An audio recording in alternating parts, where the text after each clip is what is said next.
Welcome to a special This Week in South Carolina. I'm Gavin Jackson.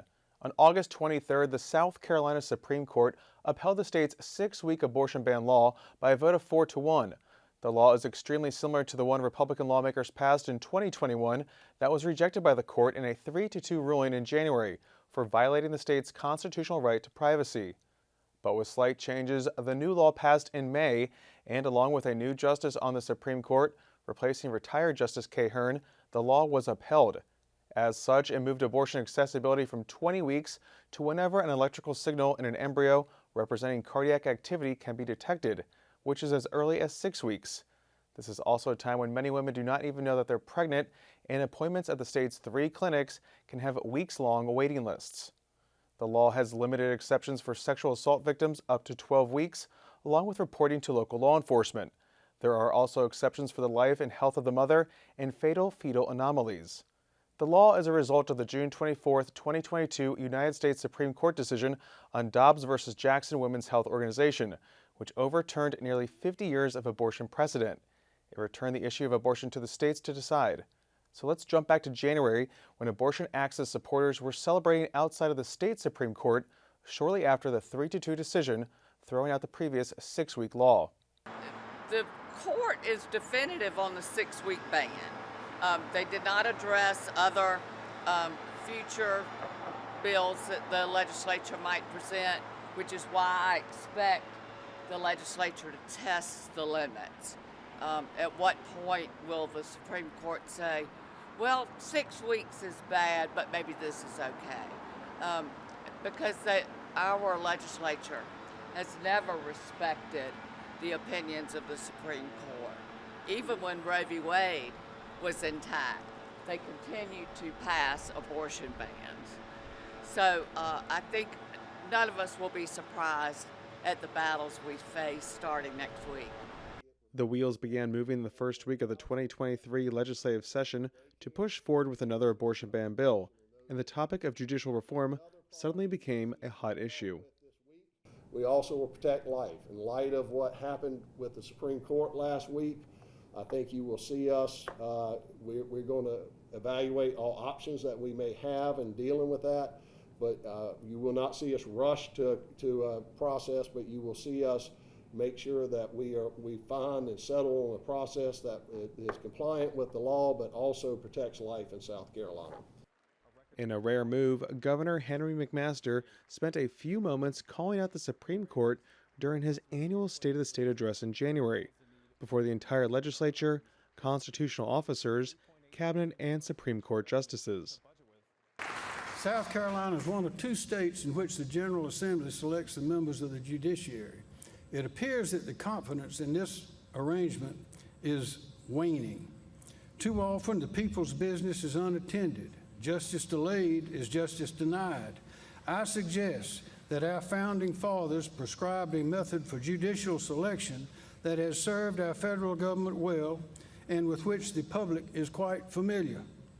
Gubernatorial appointment of all judges with the advice and consent of the Senate requires no reinvention of the wheel, will inspire the confidence of our people, and will encourage more excellent attorneys to seek public service. We should do that.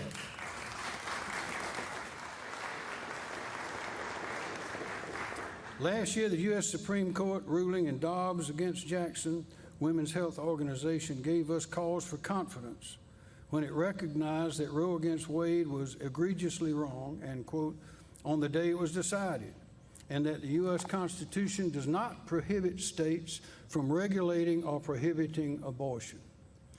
Unfortunately, the South Carolina Supreme Court delivered a temporary setback earlier this month. In a 3-2 decision, the court struck down the Fetal Heartbeat and Protection from Abortion Act.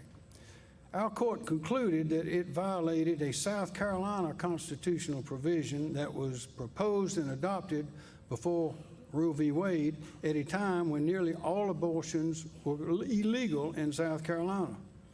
I say respectfully, the court's decision is at odds with the law and the facts, and the lead opinion's results-oriented reasoning threatens to disrupt our constitutional separation of powers. When I signed the Heartbeat Act into law, I was confident that it was constitutional. I still am.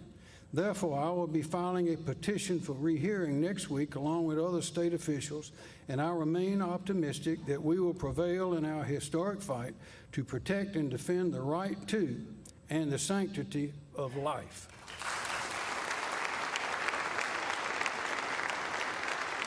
In an interview on This Week in South Carolina in May, former Justice Kay Hearn said McMaster's comments about the court were surprising.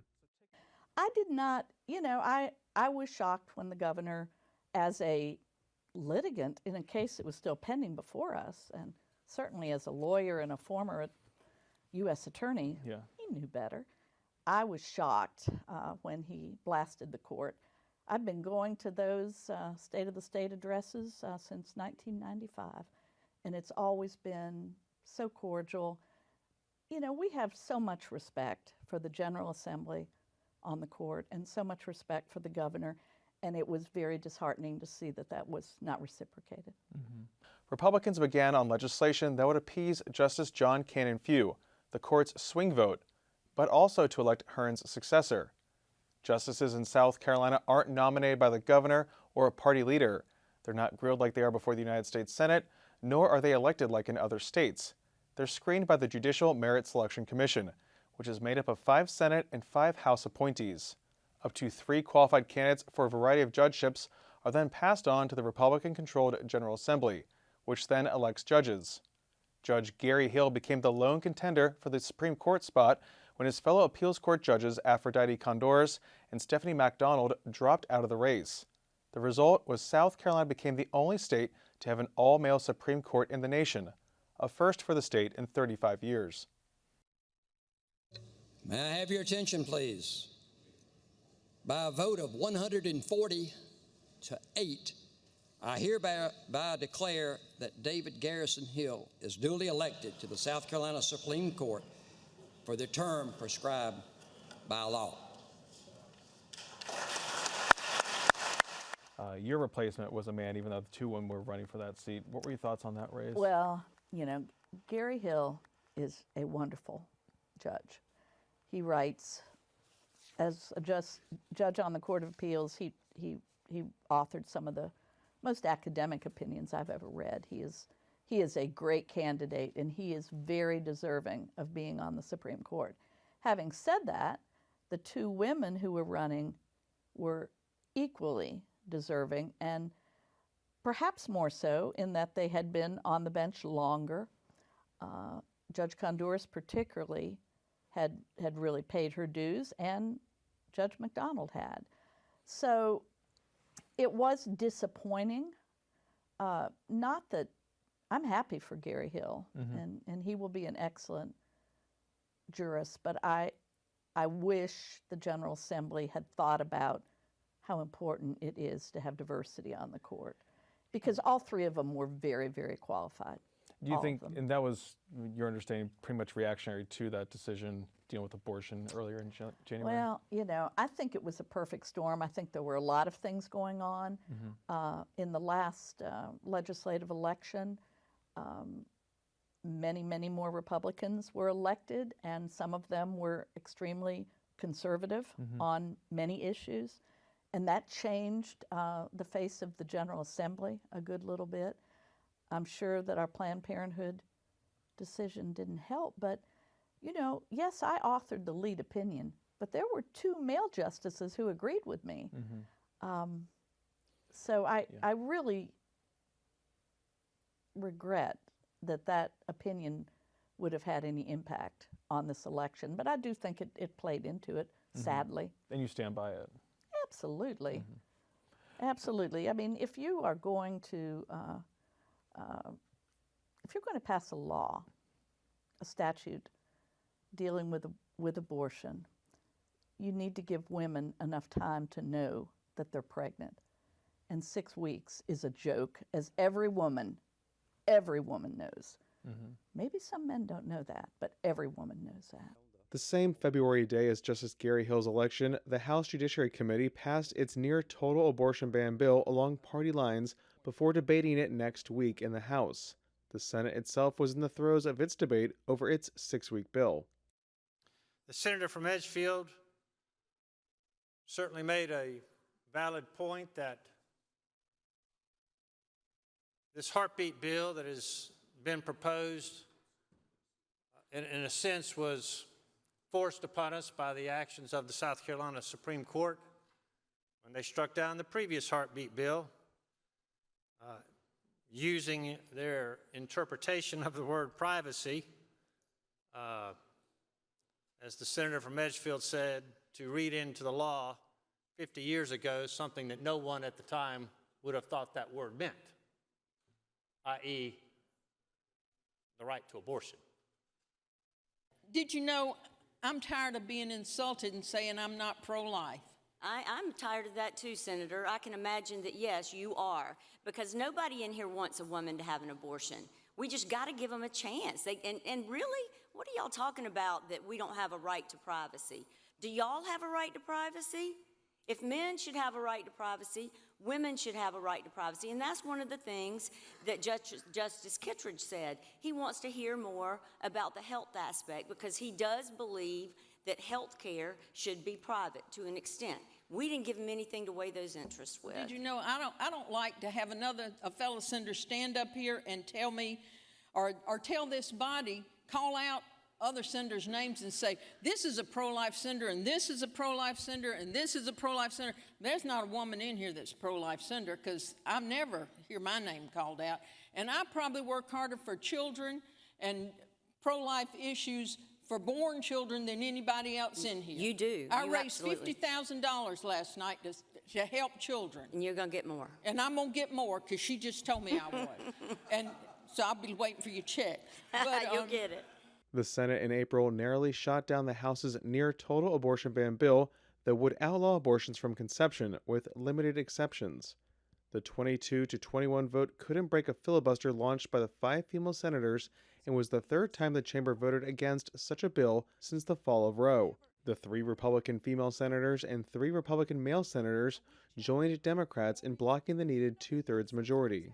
The Senate does not have the votes to pass a ban earlier than 6 weeks. And so my hope is that the House will accept that and that they will move forward on the heartbeat legislation, because it's up to the House now, right? I mean, they have the ability to prevent thousands of abortions in South Carolina. At the end of session on May 11th, sine die, the 2 chambers were at another stalemate, like the one which doomed the passage of a more restrictive bill last fall, during a special legislative session. Since the House and Senate didn't pass a resolution dictating what they could take up post sine die, the governor did it for them by issuing a rare executive order calling lawmakers back to Columbia. In addition, the General Assembly must complete the state budget, and they must pass legislation that stops our state from becoming a destination for abortions. Therefore, I'm issuing the following executive order directing the General Assembly to return for a special session to complete the important business at hand. In South Carolina, the fight to pass a stricter abortion ban is heating up after the state's governor called the legislature back into session. The state Senate passed a bill in February that would ban abortion after 6 weeks, and that's frankly before a woman might even know she's pregnant. The bill is now being debated right now in the State House, and Democratic state representatives are trying to stop it. They are filing more than 1,000 amendments to the legislation to try to slow down debate and delay the vote. Let's bring in one of the Democratic lawmakers trying to slow this process, if not stop it. State Representative Beth Bernstein. State Representative Bernstein, thanks for joining us. So you and your fellow Democrats have filed 1,000 amendments to this 6-week abortion ban that passed in the state Senate. There is a rape and incest exception up to 12 weeks, but we should note you have to have filed a police report or get a restraining order. Do you think that this is going to work? Are you going to be able to use this delay to convince House Republicans to take a different position, or are you just delaying the inevitable, do you think? Unfortunately, we are delaying the inevitable, but I think what's important is we are a voice for so many women in this state who don't want this, who want abortion access, and who do not want the state to regulate these issues. The polling is clear that most South Carolinians, more than 78%, want abortion access. So it's unfortunate. And the reason these amendments are being filed is so we can have that voice. And so people can understand what we're doing at the State House is we're effectively banning abortion. The South Carolina House debated for more than 25 hours over 2 days. My question to Republicans in here is, what are y'all afraid of? Why won't you allow the voters to tell you what you claim from this well and from that board that they believe? I would suggest to you that if you found the courage to put this question to the voters, what you will find or would find is the same thing that the ruby red state of Kansas found, and that is in a very Republican-controlled state legislature, the voters have a different matter. What this amendment does is say Republicans, leadership and otherwise, Freedom Caucus, any caucus, all of y'all, if what you have said from this podium is true, if, as you have claimed, you are representing the majority of the voters in South Carolina, okay, we believe you. So let the voters tell us that what you say from this well is indeed what they believe. So 2 things. First of all, the cost of a human life, the price of a human life, you can't put a number. The price of a human life is priceless. Secondly, my question is the intent of these amendments to waste taxpayer dollars? Because that's what I think is really going on here. 950 and some odd frivolous amendments, wasting everybody's time and everybody's money. So yes, Mr. Speaker, if we pass this amendment and all of the other Democratic amendments, then maybe the intent of the bill is to waste taxpayer dollars. Greenwood Republican Representative John McCravey, who held fast to a near total abortion ban bill that failed last year, relented to a 6-week ban with exceptions. Well, look, you know, we've had a year of debate on this. The Senate has, I'll try to put it as nicely as I can, the Senate has tried several times, and this last time I feel like there was a good faith effort to try to pass that bill. We were within one vote, you know, so when you're within one vote, it's worth a try. And so we didn't quite make it this year. We don't want to adjourn this year. I think both bodies agree on this. We don't want to adjourn and become a destination state for abortions in the Southeast.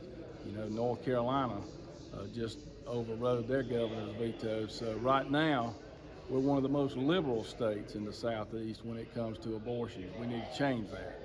And so this is the best we can get this year, and that's what we're going to try to do here today. The House finally passed a 6-week ban on May 17th by a vote of 82 to 32. The Senate concurred with the changes days later by a vote of 27 to 19, and the bill was sent to the governor's desk for his signature on May 25th. Planned Parenthood South Atlantic sued over the new law, which was almost immediately blocked in court while the matter was litigated. On June 27th, the new law went before the state Supreme Court, whose future decision would be the law of the land. But there is contained in the statements in that act, perhaps, an encouragement of our citizens to think more actively about contraceptives. That's one. Secondly, there's this somewhat considerable treatment, at least in the briefs, of the idea that couples who are sexually active should be actively thinking about pregnancy testing as a way of giving the couples more choice. Is that not a valid notion? So first, Your Honor, with regard to the contraceptive issue, I think you're absolutely correct that this is required by the Affordable Care Act, that is already existing in federal law, and second, that they enacted the same policy. It's a 6-week ban, just like SB 1 was, goes to the issue that that's not a separate policy determination that would justify departing from Planned Parenthood 1. With regard to pregnancy testing, what the state is attempting to do here is shift the burden from it to not violate South Carolinians' right to privacy to the women of South Carolina to take a pregnancy test every day. As a practical matter, that is not what women are doing. People are not sitting around taking a pregnancy test every day. They have jobs, they have children, they have other determinations. They're not regularly tracking their menstrual cycles, and so that doesn't change anything. Beyond that, the statement of the sponsoring senators that the other side relies on, those don't go to show how pregnancy tests actually work. They claim that pregnancy tests are accurate before someone's missed period, but those tests are actually most effective after a missed period. On August 23rd, the all-male South Carolina Supreme Court ruled 4-1 that the 6-week abortion ban law was now constitutional, unlike the previous similar version struck down in January. The decision was a victory for Republicans who have been pushing for this moment for years. Senate Majority Leader Shane Massey spoke to reporters via Zoom that day. And the work between the House and the Senate, and frankly, the governor being involved in this. He was a great advocate and a great supporter for this. But it tells me that the focus that we had on the previous court opinion and trying to address those concerns paid off, and that we really did understand, especially Justice Few's concerns, and we tried very hard to address those concerns. This tells me that we did that. And so, yeah, I mean, that makes you feel good to know that you were able to do that. But it was overall, though, I guess the thing that I'm most proud about is this is a big win for life. It's a big win for life in South Carolina. It's going to have a drastic reduction of abortions from out-of-staters, but also from those birth control abortions that we saw before this happened. So overall, it's a great win. And for those people who have been advocating on the pro-life community for years and decades, this is a big step in the right direction.